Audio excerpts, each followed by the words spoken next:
You're listening to the N2K Space Network.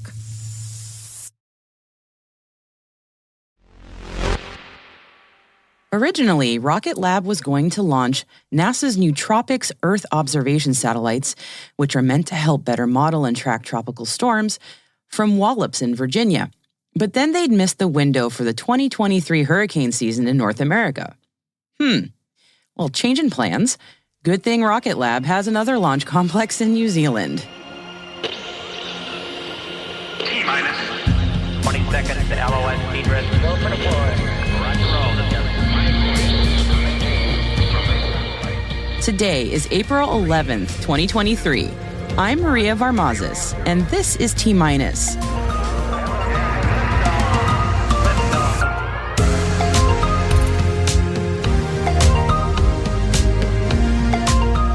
A bit more on Rocket Lab and TROPICS. Ball Aerospace teams up with Loft Orbital and Microsoft. The GAO confirms what Space Force already knows. The ITU says changes might be coming. Plus my conversation about cybersecurity for spacecraft with Brandon Bailey of the Aerospace Corporation. Lots more today, so stay with us.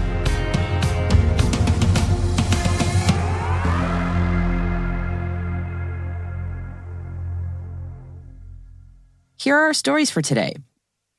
Next month, from Launch Complex 1 in New Zealand, Rocket Lab USA will be launching 2 Electron rockets.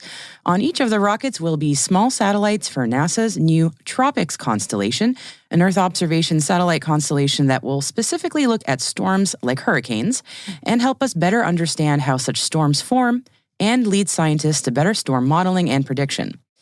The constellation named TROPICS is an acronym for Time-Resolved Observations of Precipitation Structure and Storm Intensity with a constellation of small sats. The constellation itself will consist of 4 small CubeSats that will be at an altitude of 550 kilometers and an orbital inclination of 30 degrees. Originally, TROPICS was going to launch from NASA's Wallops facility in Virginia, as we mentioned at the top of the show, but by moving them to the New Zealand launch complex, the constellation will now be a lot more likely to be up and running in time for the 2023 hurricane system here in North America. Will McCarty, program scientist for the TROPICS mission, said this about the upcoming mission. The ability to advance our understanding of tropical cyclones from space has been limited by the ability to take frequent measurements, particularly from microwave instruments that see into the storms.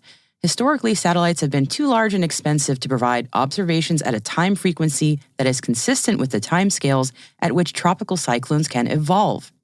The CubeSat era has allowed for smaller, less expensive satellites. With modern small satellite design, we designed a constellation that optimizes the scientific utility of the mission in a way that we can launch in a cost-effective manner. These factors enable TROPICS to provide a new understanding of tropical cyclones by decreasing the time by which a given storm is revisited by the satellites. The first mission launch is called Rocket Like a Hurricane and is expected as soon as May 1st, and the second launch is called Coming to a Storm Near You, expected no earlier than May 16th. The mission patches are also pretty awesome, by the way. Definitely check those out when you can. And I should note, both mission launch dates are in New Zealand Standard Time. There's a new collaboration in the works from Ball Aerospace, Loft Federal, and Microsoft today. The 3 companies announced that they're teaming up for the Space Development Agency, or SDA's, experimental testbed program called National Defense Space Architecture Experimental Testbed, or NEXT, which will send 10 satellites with experimental payloads into orbit. While Ball Aerospace won the $176 million contract from the SDA back in October last year, and is leading payout and spacecraft integration and testing, the company is also working with Loft Federal, which is a subsidiary of Loft Orbital, for further spacecraft integration and testing. Loft Federal will also procure the commercial launch services and handle the constellation's operation once everything is on orbit. The satellites themselves will be using Loft Orbital's Longbow bus and will run on Loft Orbital's commercial off-the-shelf satellite operations software called Cockpit. Microsoft will be handling the cloud and ground station infrastructure with a combination of Azure Orbital Ground Station and Azure Government Air-Gapped Cloud. According to the SDA, the NEXT constellation is separate from the SDA's Tranche constellation, but they'll experiment with seeing if they can work together. In any case, Next is set to fly in 2024. The third phase of the National Security Space Launch contracts will be open for solicitation this summer, and in advance of that, the U.S. Space Force says they're working on making sure the contracts will make things faster and easier for the Space Development Agency to buy and schedule missions. Flexibility is the key word for the SDA for Phase 3. Phase 3 will be splitting launch providers into two groups. The first group is a proving ground allocated for smaller companies so they can compete with each other and not get drowned out by the established big players.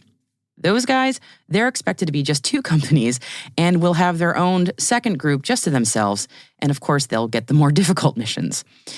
This week, SDA's Director Derek Tournier said this: "We're going to try to launch the satellites as soon as they're ready and launch as quickly as possible. I think the industry is now in a position where they can support it both from the satellite vendor side, where they've gotten into this more of a commoditized assembly line mindset, and then the rocket side." The Phase 3 missions will be able to be modified with much less notice than before, and that's key given how much the pace of launches has already picked up. If you think it's fast now, it's only going to get faster. And just think of where we're going to be in Phase 3, which will be used to fund missions from fiscal years 2025 to 2034. A new report from the U.S. Government Accountability Office, or GAO, echoes what the Space Force has been saying. U.S. military satellite antennas, the 19 antennas that make up the Satellite Control Network, or SCN, are showing signs of their age. Like the best of us as we get up into our golden years, they're getting hard to maintain. And the SCN communicates with and controls U.S. government satellites, which means we are asking a whole heck of a lot more from this aging infrastructure. In fact, the GAO reports that the utilization rate for the SCN has been running an average of 75% for the last decade, higher than the 70% level that the Space Force says is the commercial industry standard threshold. Given that the SCN uses parabolic antennas that can only make one contact at a time, system availability issues are a pressing concern here. Space Force says it's working on a fix to add 12 new antennas by 2025. That's the Satellite Communication Augmentation Resource, aka SCAR, which are phase array, meaning they can contact up to 20 satellites at once, not just one. The Space Force says they're also collaborating with other federal agencies and even commercial providers. Meanwhile, Space Force CITO Dr. Lisa Costa says for other parts of the Space Force that need updating, specifically the software side of things, it might be actually better to start completely anew instead of trying to upgrade outdated tech. It's not how things are normally done, she notes, but it has its advantages, namely speed. I fundamentally believe that we will get ahead much quicker if we don't try to dig ourselves out of tech debt, but we just leap over that and move to software-defined everything and modern systems that keep evolving over time, said Costa this week in a keynote address at the Mitchell Institute's second annual Space Power Security Forum. Keep your antenna up for more news on this front later this year. The International Telecommunications Union, or the ITU, say they've approved a major report in preparation for the World Radio Communication Conference 2023, or the WRC 2023. Meaning, any issues with the current allocations of the radio frequency spectrum or satellite orbits may soon have solutions of some kind. We'll find out more on exactly what changes might be coming later this year when WRC 2023 takes place in late November in Dubai. We should note the ITU only holds a review of this kind every 3 to 4 years, so it's pretty important. Some commentary from ITU Secretary General Doreen Bogdan-Martin. The global management of radio frequency spectrum and associated satellite orbits is at the heart of ITU's strategic goals to achieve universal connectivity and sustainable digital transformation. With the uptake of innovative digital services accelerating worldwide, it is critical that we ensure they are secure, reliable, affordable, and accessible, especially to the 2.7 billion people worldwide who remain offline. There's a great story in SpaceNews highlighting the recent spate of venture capital funding for the space industry in Europe. In comments to SpaceNews, Dutch investor OTB Ventures co-founder and general partner Adam Nowinski says there are a number of factors at play here, but the fact that ESA is awarding contracts to smaller players and not just big names like Airbus and Thales is a good sign for the health of the space business ecosystem in Europe. He adds this: "If you had asked me 3 years ago, I would be a bit skeptical, but today I'm far more optimistic in terms of how Europe is going to be catching up with the US and China." Telon Space, a startup based in Argentina, is getting ready for the first orbital flight test of its small launch vehicle, the Aventura 1 rocket. Telon says its two-stage rocket, designed for nanosatellites and picosatellites, will be the lightest in the industry at under 1 ton of weight, with an expected launch cost of $50,000 to $70,000 to get a 1 kilo nanosatellite to orbit.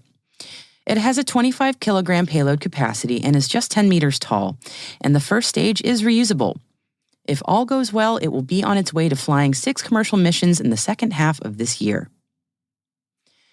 Satellite View has been awarded over £300,000 from the Energy Entrepreneurs Fund to develop its satellite-based infrared monitoring system for commercial solar farms called SARM-PV. By providing high-resolution IR imaging to solar providers, Satellite View will help those providers find temperature anomalies in their solar farms, which could indicate infrastructure problems that might otherwise go unnoticed for longer periods. The goal is to improve efficiency of power generation through solar cells by between 2 to 4% and reduce overall costs for solar providers. Some executives on the move. Allspace, a multi-orbit antenna manufacturer, has hired Charles Hannaford as their new Chief Development Officer. Hannaford joins Allspace from his former post as Chief of Staff at SES. And the nonprofit Space Foundation has named Major General Heather Pringle of the U.S. Air Force as its new CEO. Pringle will be retiring from military service this summer and joining the Space Foundation on July 1st.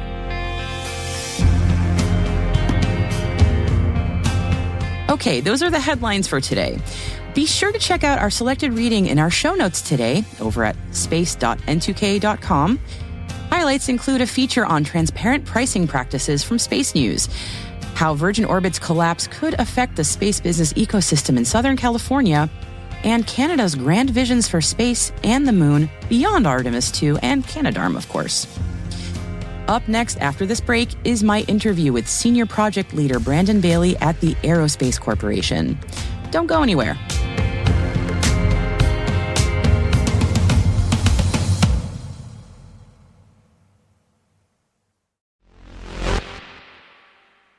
We're not shy about using acronyms in aerospace, and now I'm going to add a new one to your list that you need to know: SPARTA.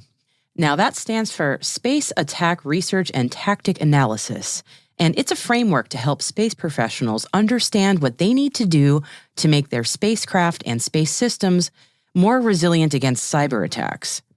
As we saw with the Viasat attack last February, unfortunately, space systems increasingly are being targeted, and nobody wants to see millions of dollars of development and years of hard work disabled by a cyber attack if they can help it. So this is SPARTA. This is where SPARTA, the new security framework, can help space professionals. Now, I spoke with Brandon Bailey, Senior Project Leader for the SPARTA project at the Aerospace Corporation, to walk me through SPARTA's genesis and purpose. So really it comes down to there's a gap. We felt like there's been a gap in the way people understand the way threat actors could potentially attack a spacecraft. So in my work over the past 8 years or more, talking to various entities about the way threat actors essentially attack a spacecraft, no one really knows the how. Like, how would they do it? Some people don't believe that it's possible. And so we figured out, okay, there's an inherent communication gap here where people aren't understanding how tactics, techniques, and procedures could be implemented for a space system from cyber perspective. So we looked at kind of what industry standard has been as it relates to communicating tactics, techniques, and procedures. So MITRE put out a great framework, the MITRE attack framework, in 2013, and it's been improved vastly over this 9-year span. If you go back and look at what was first published in 2013 to today, it's quite different. So basically, we had this kind of nexus of, well, we have a communication gap where people aren't really understanding how the TTPs line up to space systems, and we have a good framework, a reference framework to leverage. And MITRE had open sourced their website code. They open source basically anything and everything about attack. So we said, well, okay, let's back in May of this year. So 6, 7, 8 months ago, we decided, hey, let's build a framework that mirrors the industry standard, like it's already out there for TTPs, but for space and that type of thing. So that's what we did. And then you get into, all right, now we want to build a framework that looks like the industry standard side. What are the contents? So that's where the years in the making comes into play. So the content, what you put in the tactics, techniques, and procedures that's where it's been years in the making. So aerospace, our subdivision, the cybersecurity advanced platform subdivision within aerospace, we've been publishing data basically since 2019 in the open side, in the unclassified internet around cybersecurity for space systems. So typically what we've seen is there's been a lot of information about cybersecurity behind kind of closed doors and not really talked about for space. And with what ODNI, the Director of National Intelligence, and NASIC had put out papers in 2018 timeframe that really opened up Pandora's box on like security of space and cyber plays a role in that. So we wrote a position paper from the Center for Strategic Policy and Strategy, or CSPS, and we put that out in 2019 called "Defending a Spacecraft in the Cyber Domain," and then we followed up with several other papers and blogs and articles talking about the problem. And so we aggregated all that data together and put it in the SPARTA framework to make something a little more usable. Because typically what we've done is publish PDF documents that can't get updated regularly, can't be responsive to new threats and new TTPs and that type of thing. So we wanted to make something that kind of could be a living and breathing capability that we can update over time. And that's basically how we got to where we are, was years of research into just space and cyber and defensive mechanisms and getting it into a digestible format, which we leverage what we consider the industry best standard with what was set forth by the attack framework back in 2013. Yeah, excellent. Yeah, and you mentioned years of work, and in that time, the landscape seems to have changed, or at least awareness seems to have changed. When things were sort of more theoretical, maybe when you began this project, and now they've become a lot more real. Is that sort of aligning with what you've seen, or do you feel like this is just sort of catching up to where things have always been? So we don't have this in the traditional IT world. We definitely have this large database of just past intrusions and past cyber events, right? We have just this huge database, and the attack framework actually documents a lot of that stuff in references and stuff. So we have just tons of data. We don't have a huge database of those things on the space side. So we're kind of in this middle ground area where some things are theoretical, what's the art of the possible, and then some things are, hey, this has been proven by threat actors, or this has been proven in a lab environment in like the Hackasat event at DEF CON, or this has been proven through some sort of cyber experimentation that we're aware of in our circles. So it's kind of a mix of, we've got evidence of these things happening in the wild, or we've proven it in a lab environment. And then there's a little bit of like, well, we feel like this is possible based on our research. It just hasn't been proven necessarily yet, but it's a large percentage of what's in SPARTA has been proven in labs or in experiments, but not necessarily in the wild by threat actors yet. And that's kind of and so what we're trying to really get ahead of is getting that information out there of things that we think are possible or know are possible, and what are the defensive. So that's the big, I think, benefit of the SPARTA stuff, is more in the countermeasures and the defenses that we've placed in there. It's not, hey, here's a problem, this is how someone could potentially attack you. It's, yes, that's true, but here are the ways to defend against it. And that's where we put a lot of the research and work into the defensive side. That makes sense, to be proactive on that case. I mean, certainly there's been a lot more attention paid to this, to different threat actors and escalating threats. So it's good to get ahead of that. And you mentioned the reception to the framework. Could you talk a little bit about how it has been received since in the time that you've been developing it and now that it's...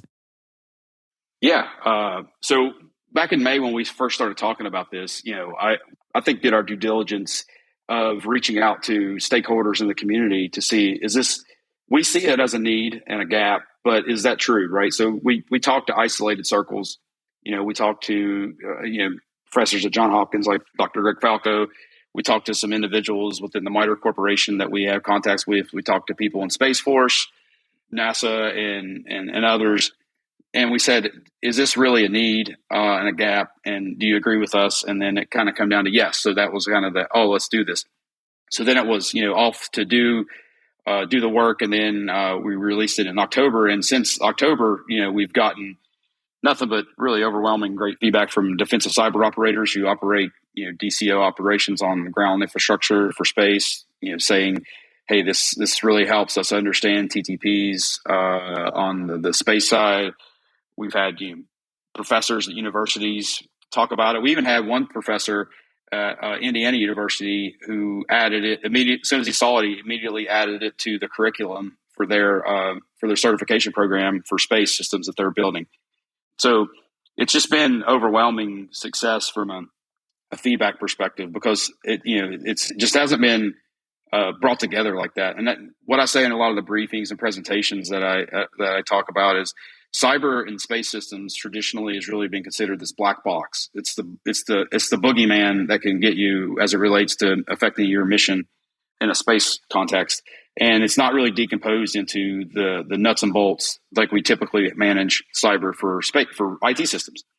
So this is it really helps with that, decompose that problem into something tangible. It helps people understand in kind of layman's terms as much as possible how these can affect you and that front. So it's just from industry. We've had people from big contract vendors. I don't want to mention any names specifically, but your big, what you consider your big box stores in the space realm, the big vendors that are out there, even the commercial side of the new space contractors and commercial entities have provided some feedback and excited to use it. We've even had in the first 3 weeks, we've had additional TTP submissions from customers or users. So people starting to really get into it and say, hey, did you think about this? What about adding that type of thing? So overwhelming success. And we've even had some international collaboration with the European Space Agency, provided some feedback too. So it's going international. So that's exciting. If you'd like to look at the SPARTA matrix yourself, or if you'd like to contribute to this project, you can go to sparta.aerospace.org, and we'll put a link in the show notes for you.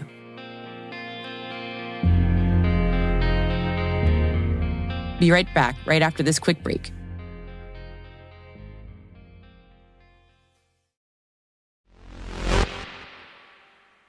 Welcome back.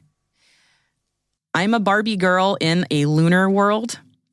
It's hard not to sing along, I know. I just have to read this glorious headline from space.com. Scientists blasted Barbies with liquid nitrogen to test a new method of moon dust cleanup, and it worked extremely well. That is a great headline. Washington State University made homemade spacesuits for Barbie herself, covered her in volcanic dust, and then blasted her in liquid nitrogen to see how well it could clean the suits off. Hilarious as the imagery is, Washington State University wasn't just being mean to Barbie for funsies. This was for science. The volcanic dust is a stand-in for regolith, aka moon dust, which just gets everywhere and causes serious problems for astronauts on the moon. The liquid nitrogen did a great job. 98% of the dust came right off of Barbie's spacesuit. And Barbie is all smiles the whole time, even after being rolled in dust and blasted with liquid nitrogen. She still looks significantly better than most Barbies do after kids get their hands on them. The picture accompanying the story really, truly is everything you could hope for. Link is in the show notes over at space.n2k.com.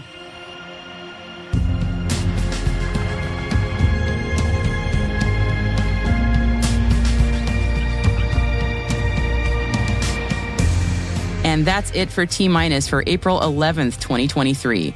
T- is a production of N2K Networks, your source for strategic workforce intelligence. For links to all of today's stories, check out our show notes at space.n2k.com. Our theme song is by Elliot Peltzman, mixing by Elliot Peltzman and Trey Hester. Our executive producer is Brandon Karpf. And I'm Maria Varmazis. See you tomorrow.